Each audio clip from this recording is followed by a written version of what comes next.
Troisième et dernière partie de l'Africa Newsroom. Nous sommes toujours en compagnie de Makanera Ibrahima Sori, de Tierno Amidou Baldé. Nous avons été rejoints par notre éditorialiste Jean-Marie Bitomo. Bonsoir Jean-Marie. Bonsoir Graziella, bonsoir à tous nos téléspectateurs et téléspectatrices. L'actualité économique à présent, de la parole aux actes. Les pays membres de la communauté économique des États d'Afrique centrale ont voté la mise en place d'une zone de libre-échange afin de relancer leurs économies. Les détails avec Sharon Kamara. Ils ont jusqu'au 31 décembre 2017 pour mettre en place le projet. Les pays membres de la communauté économique des États d'Afrique centrale ont adopté le principe de création d'une zone de libre-échange entre les 11 États membres. Celle-ci vise à faciliter le commerce, mettre fin aux contraintes douanières et inciter les États membres à travailler ensemble. Il est important d'avoir une zone de libre-échange au sein de la CEAC, au moins pour essayer de résoudre le problème de la libre circulation des personnes et des biens. La communauté économique des États d'Afrique centrale, en proie à des difficultés financières, mise sur le projet de libre-échange pour relancer son économie. Grâce à son territoire qui s'étend sur plus de 6 millions d'hectares et ses 100 millions de consommateurs, la région est favorable aux investissements et au développement des affaires. Un budget de 1,92 milliard de francs CFA a été adopté pour permettre à l'organisation de mettre en place ses projets de développement. Il y a des préalables qu'il faut d'abord mettre en place. D'abord au niveau politique. Je prends l'exemple de la CEMAC.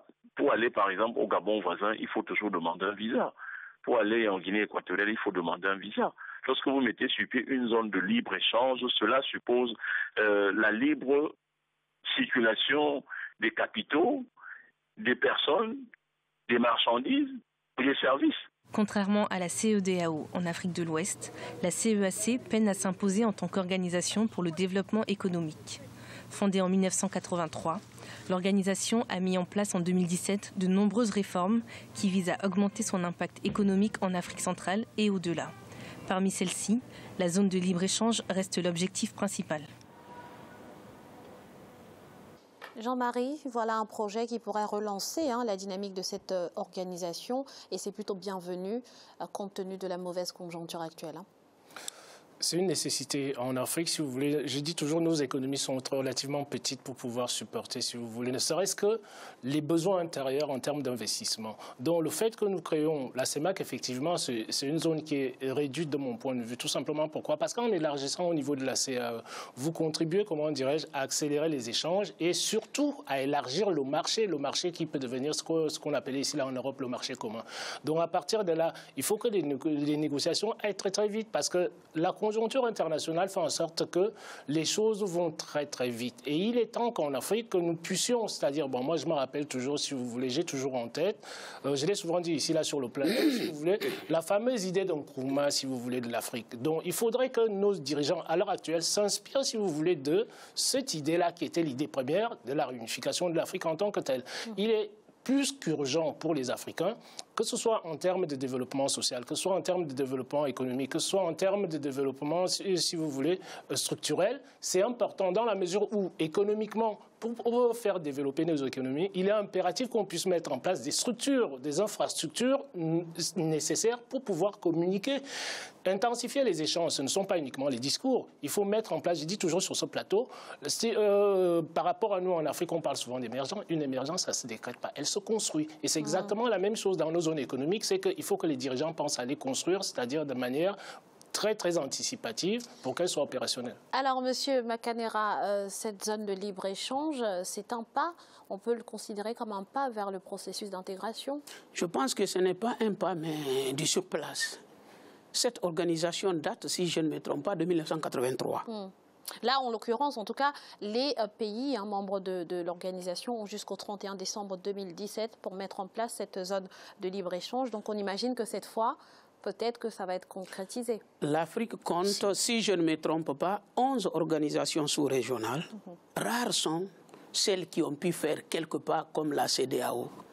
Vous savez, ce sont des organisations. En Afrique, il y a des constitutions, on en fait. Il y a des organisations sous-régionales, on en fait aussi, mais on ne leur donne pas les moyens. Les moyens ne sont pas seulement économiques, mais elles sont juridiques. Il faut de l'ordre dans toute union. Regarde, quand si nous prenons l'exemple sur l'Union européenne, il y a des règles dont les manquements sont sanctionnés. C'est pourquoi ça marche. Nous avons des pays à l'intérieur desquels les normes ne sont là que pour habiller. C'est-à-dire que malgré cette avancée, malgré cette décision, vous restez très sceptique en ce qui concerne cette communauté des États d'Afrique centrale? Je n'ai de l'espoir que sur le secteur privé. Je vous dis quand même qu'en 2015, l'investissement extérieur vers l'Afrique était de plus de 50 milliards. En 10 ans, de 10 milliards, on est allé à 50 milliards. Les banques africaines sont devenues leaders dans leur propre marché. Aujourd'hui, l'investissement en Afrique rapporte dans beaucoup de domaines plus qu'ailleurs. D'ailleurs, M. Cabria, qui est le directeur de la Banque de France, disait qu'avec des risques tout à fait raisonnables, en prêtant aux entreprises donc privées africaines, on rapporte 2 fois plus que si on prêtait aux entreprises occidentales. Merci. Mais le problème... Merci, M. Makanera. Dans le reste de l'actualité au Gabon, les jeunes qui souhaitent investir dans le domaine de l'agriculture pourront le faire de façon plus sereine grâce à la mise en place par le gouvernement d'un guichet unique devant leur garantir une meilleure prise en charge de leur dossier. Explication avec Birama Saounera. Promouvoir l'agriculture, voici l'un des objectifs du gouvernement gabonais. Pour ce faire, un guichet unique vient d'être mis en place. Objectif, garantir une meilleure prise en charge technique des dossiers des jeunes Gabonais désireux d'investir dans le domaine agricole. Cette initiative permettra de donner un nouvel élan à la diversification de l'économie gabonaise. Ce guichet unique aura également pour mission, entre autres, de faciliter et de sécuriser l'accès aux fonciers agricoles, d'appuyer la commercialisation pour les petits exploitants et de promouvoir la transformation et la valorisation locale. Pour ce faire, un staff technique spécialisé dans ce domaine sera mis en place en vue de suivre les opérations du dépôt du dossier d'investissement jusqu'à la phase de réalisation du projet. Le secteur agricole contribue à hauteur de 5% au produit intérieur brut du Gabon. Le pays consacre des 150 à 300 milliards de francs CFA à l'importation des denrées alimentaires. Cependant, depuis quelques années, le gouvernement a intensifié son investissement dans les domaines agricoles, notamment à travers le programme Graines. Démarré le 22 décembre 2014, ce programme vise à atteindre l'autosuffisance alimentaire et la réduction du chômage dans le pays. Nous pensons que d'ici 2020, nous aurons réglé en tout cas les problèmes d'autosuffisance alimentaire. En ce qui concerne les 4 spéculations que nous avons choisies dans le secteur vivrier, à savoir le manioc, la banane, la tomate et le piment, nous pensons que d'ici 2020, ça c'est réglé. Nous allons en même temps diversifier l'économie, comme le président l'a dit, pour ne pas être dépendant du pétrole, donc en développant les autres cultures, notamment les cultures de rente. Mais en même temps, nous allons assurer la sécurité alimentaire et l'indépendance alimentaire du Gabon à travers les cultures vivrières. Le guichet unique aura pour mission également de faciliter l'accès au financement, surtout pour les jeunes agriculteurs. Selon les autorités gabonaises, cette innovation se fera à travers la création d'un fonds national de développement agricole. Alors Jean-Marie, avec la mise en place de ce guichet, qu'est-ce qui va concrètement changer pour un jeune agriculteur qui veut se lancer dans ce secteur ? J'ose espérer que ça va aller dans ce sens-là, en se disant qu'on part d'abord d'une simplification des procédures. C'est la première étape, à savoir que vous avez énormément de paperasse chez nous pour pouvoir mettre en place une structure juridique viable dans laquelle, c'est-à-dire un jeune peut monter au niveau des affaires. Je sais que dans la plupart des économies africaines, il y a eu cette simplification-là au niveau des apports en capitaux. Ces apports en capitaux-là, pour créer une SARL, ça a été baissé dans certains pays jusqu'à 100 000 francs CFA. Je pense que ça s'est produit en Côte d'Ivoire. C'est-à-dire c'est une démarche qui est nécessaire. Tout simplement, pourquoi? Parce que quand vous avez un jeune qui va se lancer, il n'a pas suffisamment de fonds. C'est-à-dire avant, quand on avait des niveaux d'1 million, si vous voulez, de francs CFA, pour pouvoir ouvrir une SARL, c'est énorme pour l'Afrique. Donc, étant donné que les jeunes ont cette capacité d'adaptation, cette adaptabilité-là que les plus âgés n'ont pas, il vaut mieux leur simplifier les choses avec un bureau unique. Et ensuite, il ne faut pas oublier, si vous voulez, la dématérialisation. Cette dématérialisation-là est très, très importante parce qu'elle contribue à désengorger, si vous voulez, les bureaux et à accélérer le processus de création d'entreprises dans tous les espaces africains, pratiquement, ce besoin-là est nécessaire dans tous nos pays africains. Donc j'espère bien que cette simplification-là, ira jusqu'au bout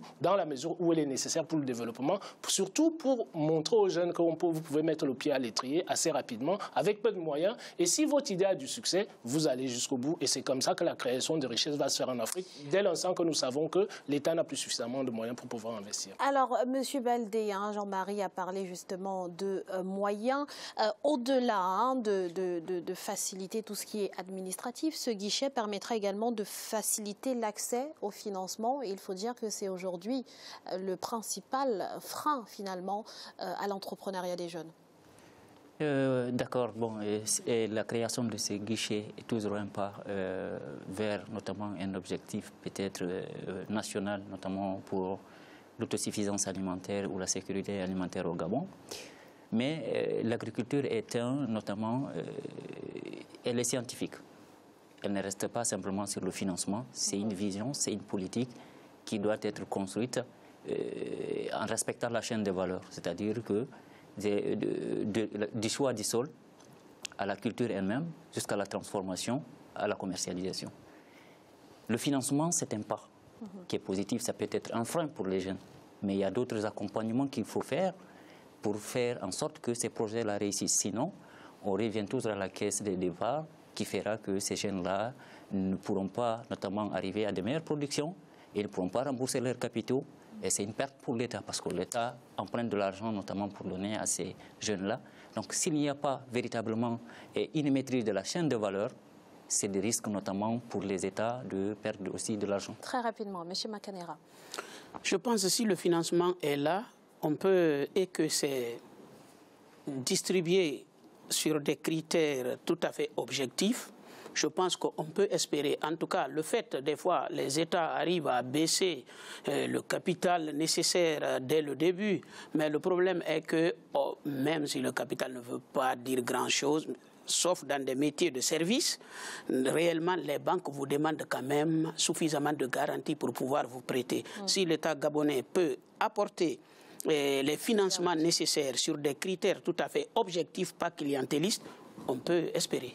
Merci, Monsieur Makanera. C'est à présent la fin de cette émission. Le dossier du jour de ce mercredi sera consacré aux nouveaux partenaires privilégiés de la Guinée, qui n'est autre que le Maroc. Monsieur Makanera, merci d'avoir été avec nous sur ce plateau. Je rappelle que vous êtes chargé de cours de droit à l'école de gestion et de commerce de Paris, PPA.